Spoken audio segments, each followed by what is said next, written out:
எனக்கு கான்ஃபிடென்ட்டா தெரியும். டிஜிட்டல் மார்க்கெட்டிங்கில இந்த ஸ்கில்ஸ் எல்லாம் நீங்க மாஸ்டர் பண்ணிட்டீங்கன்னா, எந்த ஒரு ஏஐ டூல்னாலயும் உங்கள ரீப்ளேஸ் பண்ண முடியாது. அது என்னென்ன ஸ்கில்னு எனக்கு டிஜிட்டல் மார்க்கெட்டிங் ஜர்னில யூஸ் ஆனத உங்களுக்கு ஷேர் பண்றேன். Hi guys, this is day 78 of documenting my freelancing journey. நான் ஃப்ரீலான்சிங் ஸ்டார்ட் பண்ணப்போ மெட்டா ஆட் ரன் பண்ண தெரிஞ்சாவே போதும். இத வச்சே நம்ம கரியரை பில்ட் பண்ணலாம் அப்படின்னு நினைச்சேன். அதனால ஒரு கிளையண்ட்டுக்கும் ஏகப்பட்ட டைம் மெட்டா ஆட்ஸ்ல மட்டுமே டைம் ஸ்பெண்ட் பண்ணி ஆப்டிமைஸ் பண்ணிட்டு இருந்தேன். அப்படி பண்ணியுமே எல்லா கிளைண்ட்ஸும் என்கிட்ட இந்த ஒரே கேள்வியை தான் கேட்டாங்க.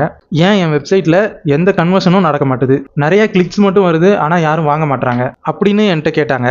அப்போ நான் என்ன நினைச்சேன்னா, அவங்க பிசினஸ்ல ஏதாவது ப்ராப்ளம் இருக்கும், அதை சார்ட் அவுட் பண்ணலாம் அப்படின்னு நினைச்சேன். ஆனா அதுக்கப்புறம் நிறைய விஷயத்த டெஸ்ட் பண்ணி பார்த்து நான் கண்டுபிடிச்ச விஷயம் என்னன்னா, story telling, copy writing, data analyst, market research, competitor research, market planning, இந்த விஷயத்தெல்லாம் நம்ம ஸ்ட்ராங் ஆகாத வரைக்கும் நம்மளோட ஆட் ரிசல்ட் நம்ம எக்ஸ்பெக்ட் பண்ற அளவுக்கு இருக்காது. ஸோ இதுக்கப்புறம் நம்ம ஒரு கிளையண்ட்டுக்கு ஒர்க் பண்றதுக்கு முன்னாடி நம்ம இந்த விஷயத்தெல்லாம் ஸ்ட்ராங்காக இருக்கமா அப்படின்னு ஒன்ஸ் செக் பண்ணி பார்த்துக்கோங்க. இந்த எக்ஸல்ல இந்த மாதிரி என்னென்ன விஷயத்துல நம்ம ஸ்ட்ராங்காக ஆகணும்னு என்னோட எக்ஸ்பீரியன்ஸ்ல இருந்து சொல்லியிருக்கேன். அது வேணும்னா நம்மளை ஃபாலோ பண்ணிட்டு கமெண்ட்ல இம்பார்ட்டன்ட் ஸ்கில்னு டைப் பண்ணுங்க. நானே உங்களுக்கு பர்சனலாக ஷேர் பண்ணுறேன். தேங்க்யூ.